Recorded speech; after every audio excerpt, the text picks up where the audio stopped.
Et je demandais Dieu parmi les opposants, est-ce qu'il n'y aura pas même un seul opposant? L'un des jours, il deviendra président. J'avais vu Félix Tshisekedi. Il m'a dit plus tard, il deviendra un président, mais avec une seule condition, qu'il ne marche pas selon les traces de son père. Quand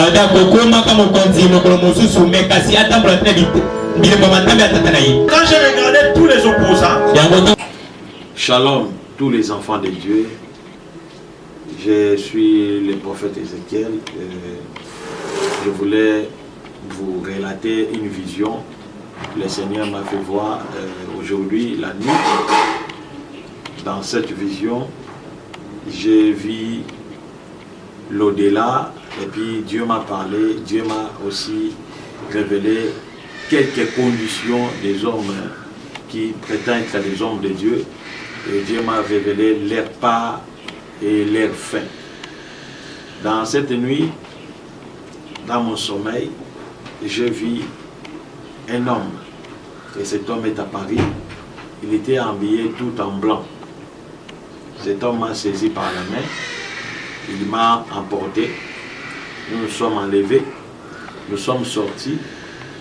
Et nous nous sommes retrouvés sur un espace là où je peux percevoir l'en bas, je peux percevoir les gens, les habitants sous moi. Avec lui, il m'a dit, je vais t'amener pour te faire voir les églises et les secrets des églises. Avant de continuer les témoignages, prions. Notre Dieu, nous te remercions pour ces moments. Bénis la présence de tout et chacun. Bénis la personne qui me suit, chez lui, à la maison, même ici au Congo, à l'extérieur du Congo, à l'intérieur même, que j'appelle les provinces. Que ton nom soit béni. Fais-nous grâce que ce grand témoignage que tu m'as fait voir édifie tes enfants et transforme tes enfants. Nous savons très bien que nous vivons dans les temps de la fin. Aide-nous que nous puissions marcher dans la sainteté, que nous puissions avoir la statue de l'homme parfait. Au nom de Jésus de Nazareth, nous chassons les démons du péché, les démons de la masturbation, les démons de l'ambiance, les démons qui dérangent tes enfants, loin au nom de Jésus de Nazareth. Amen. On s'est retrouvés sur un grand espace et j'ai vu, il y avait plein des églises en dessous de nous, il y avait plein des églises. Et cet ange me dit, je vais maintenant t'amener pour te faire voir quels sont les secrets qui se trouvent dans des églises. Et nous nous sommes volés vers une église. Et cette église extérieurement était tellement embellie. C'était vraiment un bâtiment de qualité, une église de confort. Il y avait des climatiseurs dans cette église. Il y avait des instruments. Même chez moi, je n'en ai pas des instruments comme cette église. Il y avait vraiment de très bonnes conditions. C'est même différent que là où je suis. Vraiment, l'église était en... J'ai vu plein de gens dans cette église. Les gens étaient là-dedans. Et il était aussi à l'extérieur de l'église. Et j'étais étonné. Et l'ange me dit, voilà, je vais te montrer les secrets qui se cachent dans cette église. Parce que vous les humains, vous constatez que les choses extérieures, mais vous ne rendez pas compte de ces secrets qui se trouvent là-dedans. Après, je vais te montrer les secrets. Mon frère, ma soeur, nous sommes entrés dans cette église. Non, c'était une catastrophe. Quand nous sommes entrés, j'ai maintenant commencé à percevoir, comme si que j'avais les yeux et mes yeux étaient capables de zoomer tout ce qui s'est caché ou bien tout ce qui s'est trouvé dans les cœurs de tout et chacun. Et nous sommes entrés dans le cœur de tous les chacun. Premièrement, nous sommes entrés dans le cœur de cet homme de Dieu et les pasteurs de cette église. Non, c'était du chaos. Et je vis comment est-ce que les pensées de ces hommes de Dieu qui prétendaient être des dirigeants de l'église là que j'ai vu embellis, je vis leurs pensées étaient vraiment une pensée de malsainte. Je voyais comment est-ce que les pasteurs pensaient la vie de la dignité, comment est-ce que les pasteurs étaient derrière les femmes, le pasteur, leurs pensées étaient derrière l'argent, le pasteur, leurs pensées étaient derrière les choses, les prestiges de ce monde. Et l'ange me dit, tu vois comment est-ce que tu avais convoité dès au départ cette église? Comment est-ce que tu avais convoité? Comment est-ce qu'on a construit la mêlée de cette église? Et maintenant, regardez comment est-ce que tu as été étonné de voir les comportements qui se cachent dans leur cœur. Je vais te montrer, ce n'est pas assez. Entrons, tu vas voir. Et nous sommes entrés. Le Seigneur a commencé maintenant à me montrer chaque cœur de tous les brebis. Je voyais comment est-ce que le cœur était vraiment dans des mauvaises pensées. Je voyais comment est-ce que les gens étaient vraiment dans les pensées démoniaques, les pensées du monde. Et après un moment, j'ai vu des cadavres dans cette église. Je voyais des cadavres et puis je voyais des sangs. J'ai dit à l'ange, qu'est-ce qui se passe? Comment est-ce que je suis en train de voir les sangs? L'ange me dit, c'est la façon où les dirigeants de cette église prêchent la parole. Ils présentent la parole mal. Au moment où ils présentent la parole mal, et la parole tue les brebis dans cette église. Lorsque vous, les gens de la terre, vous, les commissionnés, vous présentez la parole, une portion de la parole mal, et cette parole-là va tuer des gens. C'est la raison pour laquelle tu es en train de constater qu'il y a des cadavres. Et les cadavres-là que tu vois là, et n'ont pas les yeux de les voir. Même les invités, même l'engouement que tu es en train de voir, la multitude des gens que tu es en train de constater, ne perçoivent pas les cadavres qui se trouvent dans cette église. C'est seulement l'homme qui a l'œil spirituel qui peut constater que cet homme, ces dirigeants sont là en train de tuer les brebis. Cela s'est fait par plusieurs pasteurs. Voilà que je t'ai donné comme un exemple de ces pasteurs qui est tenté de tuer les âmes. Malgré tout, son église a un beau bâtiment, son église a une très bonne place, mais ils sont là en train de tuer plusieurs âmes de leur façon de présenter la parole. Ézéchiel, la façon où vous présentez la parole, la façon où vous prêchez la parole, c'est différent avec ces hommes de Dieu que tu es en train de voir. Parce que leur vie, ce n'est pas conforme à ceux qui sont en train de prêcher. Et ils sont en train de tuer plusieurs âmes. Et je voyais des cadavres. Et Dieu me dit, voilà, dans la terre, il y a plusieurs personnes qui tuent les gens à leur manière d'interpréter la parole, à leur manière de placer les Écritures. Ils sont en train de tuer plusieurs âmes. Ne suis pas les beaux de ces bâtiments, ne suis pas l'emplacement de ces bâtiments et ne suis pas des instruments qui se trouvent dans ces bâtiments, ne suis pas la façon d'être dans ces bâtiments. Il faut regarder l'esprit qui les anime. Et ils sont animés pas par mon esprit, mais par l'esprit du diable. Ils sont aveuglés par la puissance satanique. Ils adorent le diable sans le savoir. Et plusieurs églises adorent le diable sans le savoir. Voilà comment est-ce que tu peux détecter une église qui adore le diable sans le savoir. C'est lorsque vous entendez le pasteur insiste toujours vers la prédication de la prospérité, la prédication du prestige, la prédication qui n'amène pas les enfants de Dieu dans la sainteté, mais qui éloigne les enfants de Dieu dans la sainteté. Sache-le très bien que ce sont déjà des pasteurs qui tuent les gens. Et je vais te montrer d'autres. Il y en a plusieurs. Et nous nous sommes quittés de ces bâtiments. Nous avons pris notre vol. C'était où? J'ai pris le vol vers une église. Une autre église, je peux dire. Et dans cette église, il y avait toujours les mêmes conditions. Il n'y avait que des cadavres, il n'y avait que du sang. Et Dieu me dit l'un des jours, à la fin des courses de tous les hommes de Dieu, je jugerai plusieurs personnes. Ézéchiel, je vais juger plusieurs personnes de leur façon de faire. Il y a plusieurs hommes de Dieu qui tuent mes âmes. Il y a plusieurs hommes de Dieu qui crucifient même mes âmes. Mes âmes ont soif d'écouter la véritable parole. Au lieu de leur prêcher la véritable parole, et ils sont là pour prêcher les prestiges, les sentiments, et puis ils sont en train de tuer plusieurs de mes âmes. Et il m'a dit, maintenant, je t'amène.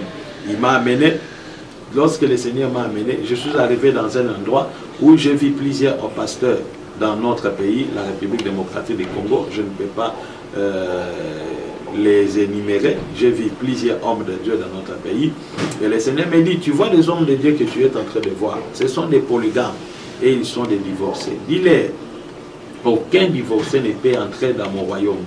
Aucun divorcé ne peut jamais être sauvé. Tous les pasteurs qui se sont mariés 2 fois, 3 fois, 4 fois, 5 fois, ils n'entreront jamais, jamais dans mon royaume.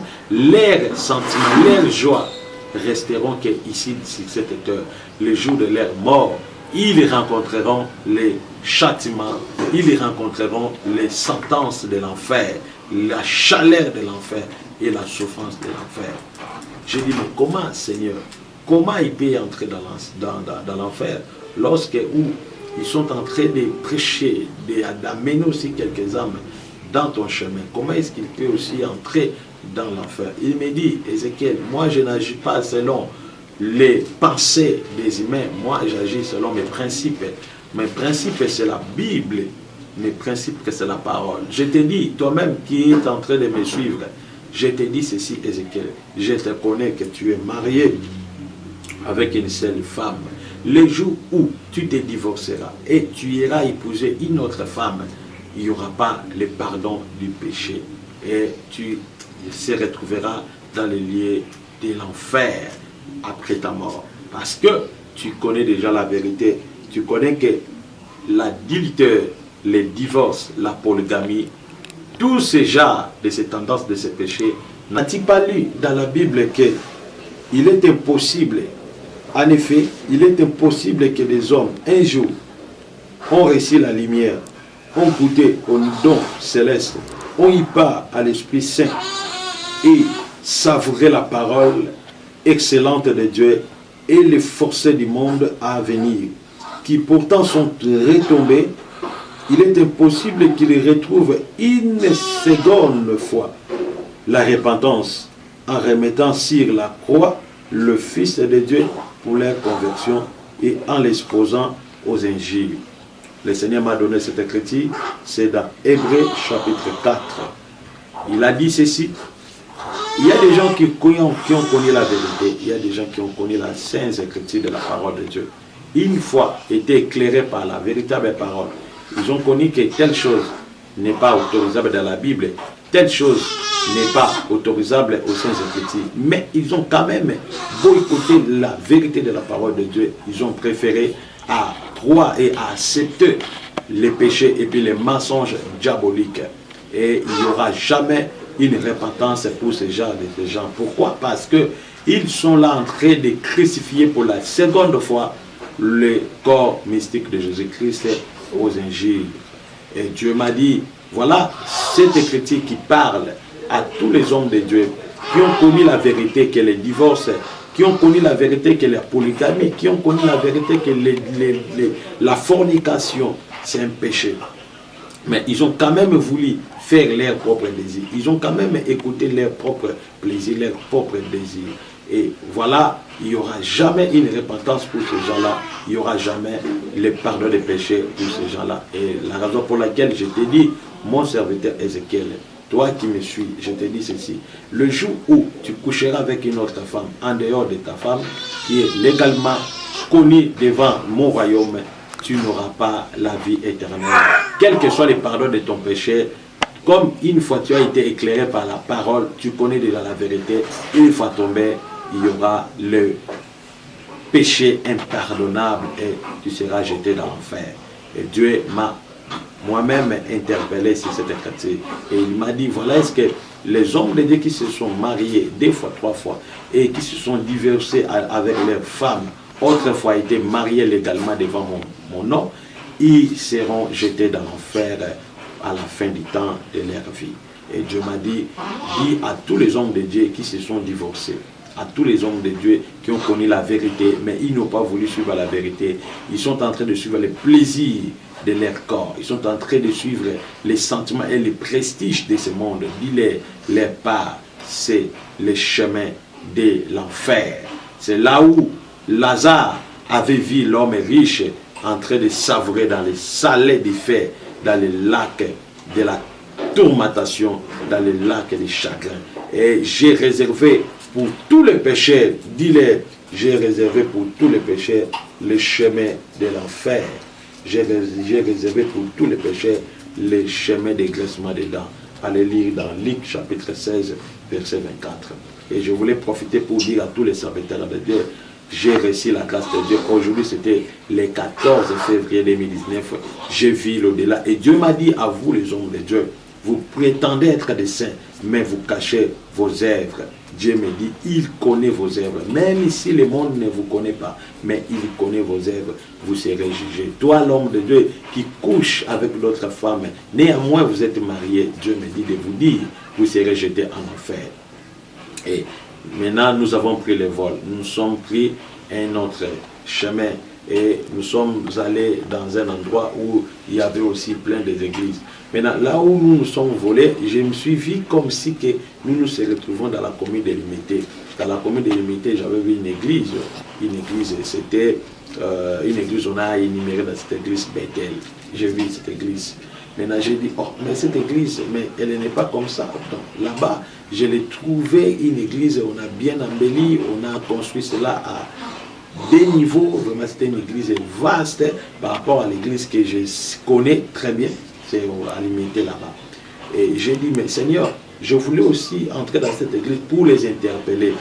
Et l'ange qui est avec moi, le Seigneur Jésus-Christ qui volait avec moi comme un ange, il me dit, non, ne l'interpellez pas. Parce que ces gens-là ont déjà dépassé la limite de la démarcation. Ils ont déjà franchi la limite de la grâce. J'ai dit, mais pourquoi ils ont franchi la limite de la grâce? Il m'a dit, oui, ils sont en train de faire des choses selon leur plaisir. Maintes fois, je l'ai interpellé. J'ai interpellé à cet homme, Moïse. Je l'ai interpellé. Mais il ne m'écoute pas. Il ne m'attend pas. Il fait des choses. Il chante des choses selon leur plaisir, selon leur vouloir, selon leur désir.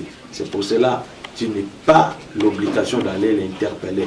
Laissez-le, parce que son sort sera l'enfer, le lieu du tourment. Et maintenant, nous sommes allés et le Seigneur a voulu m'amener. Comme j'avais les soucis de cet homme de Dieu-là à limiter, je me suis dit, non Seigneur, je dois retourner pour prêcher à ces hommes. Et l'ange me dit, non, n'y allez pas. Et moi, je me suis forcé. Et l'ange m'a dit, allons-y. Et nous sommes allés, nous sommes entrés dans l'église de Bethel. Quand nous sommes entrés, je voyais comment est-ce que l'église était tellement bien embellie. Et je voyais comment les hommes, les femmes étaient enthousiasmés dans les sentimentales. Ils étaient prestigiés. Ils aimaient le monde. Ils aimaient la futilité, la luxure. Ils étaient bonnés dans les choses du monde. Et Dieu m'a dit, voilà, ce n'est pas ma position. La position que moi j'aime, c'est la position que les hommes et les femmes restent fidèles à ma parole et restent toujours à l'écoute de mon esprit et qu'ils soient spirituels. Et les tendances de ce genre de gens que tu es en train de voir dans ce moment, est-ce qu'ils sont comparables à ce que je viens de te le dire? J'ai dit non. Il m'a dit voilà, comment est-ce que je t'ai dit? Ils ont dépassé l'âge, ils ont dépassé la limite de la démarcation, ils ont dépassé, franchi la limite de la grâce. Il n'y a pas de chemin de retour pour eux. Moi je dis Seigneur, est-ce que je peux interpeller à cet homme de Dieu? Il m'a dit non, il ne t'écoutera jamais. Il est aveuglé par les prestiges, les sentiments et puis l'argent de ce monde. Il m'a dit voilà, est-ce que nous lui avons remis les dons, nous lui avons donné les dons. Les dons que nous lui avons donnés, c'était pour chanter une repentance, amener les gens à se soumettre à notre nom, amener les gens à être fidèles à ma parole, amener les gens à se soumettre à mon esprit, à être fidèle à mon esprit. Voilà comment est-ce qu'il a pris les dons que nous lui avons donnés. Il est en train de manœuvrer les dons selon son sentiment, selon son plaisir. Voilà ce qu'il a chanté. Et le Seigneur m'a fait voir. J'ai vu une chanson que l'homme avait chantée. Je pense que la chanson est en train de cartonner dans le monde de YouTube, dans le monde de l'Internet, sur les mariages. Là, on parle des mariages, les fiançailles, tout comme ça. Il m'a dit, ce ne sont pas des inspirations qui viennent de nous. Ce ne sont pas des inspirations qui viennent du ciel. Ce sont des inspirations qui viennent de ses propres sentiments, de ses propres plaisirs. C'est la raison pour laquelle je te dis, il a dépassé la limite de la grâce. Il a dépassé la limite de démarcation. Il n'y aura pas un chemin de retour pour lui. Si il peut se rendre compte que non, j'ai dépassé la limite là, il y aura une grâce. Mais comme il est toujours aborné au plaisir, au sentiment, au luxure, à l'argent de ce monde, il n'y aura jamais une grâce pour cet homme. C'est la raison pour laquelle je te dis, ne l'interpelle pas, parce qu'il ne t'écoutera pas, il est aborné. Et je voulais parler à cet homme, l'ange m'a interdit, et nous sommes sortis dans cette vision. Je me suis rendu compte que c'était les songes. Mon frère, ma soeur, je n'ai rien contre cet homme de Dieu, le pasteur Moïse, je n'ai rien contre lui. Mais Dieu m'a dit, vous avez dépassé la limite de la démarcation de la grâce. Vous chantez des choses qui ne viennent pas de lui. Vous êtes inspiré aux choses qui viennent que de votre propre chair, propre sentiment. Voilà comment est-ce que, à partir de votre don, beaucoup de gens sont dans la perdition. Beaucoup de gens sont dans l'oubli de la sainte parole. Beaucoup de gens sont bonnés dans les prestiges, dans la luxure, dans les sentiments de la chair. Vous ne sentez pas, vous ne sentez même pas, mais Dieu me dit, chantez des choses qui viennent d'en haut, des choses que lui-même, dès au départ, il vous inspirait. Mais vous voulez toujours l'ambiance et puis les succès de ce monde. Voilà comment est-ce que vous avez désorienté les dons qu'il vous avait donnés. Et vous avez traîné plusieurs âmes dans les sentiments, dans la luxe, dans les prestiges de ce monde. Et Dieu me dit, il y aura une grâce lorsque vous allez se tenir et se limiter pour dire non, je vais faire un pas en arrière, pour voir quelles étaient les meilleures chansons que je chantais, les meilleures chansons qui amenaient le monde dans la repentance. Et Dieu me dit de vous dire de faire une marche en arrière pour se faire voir là où vous avez broché. Voilà les messages que Dieu m'a donné pour le pasteur, là où il est. Je pense qu'il va suivre cette vidéo. Lorsque vous allez suivre cette vidéo, vous allez toujours se rendre compte que le Seigneur a besoin de vous. C'était le message d'aujourd'hui, le 14 février 2019. C'était vers 2h du matin. Que Dieu vous bénisse.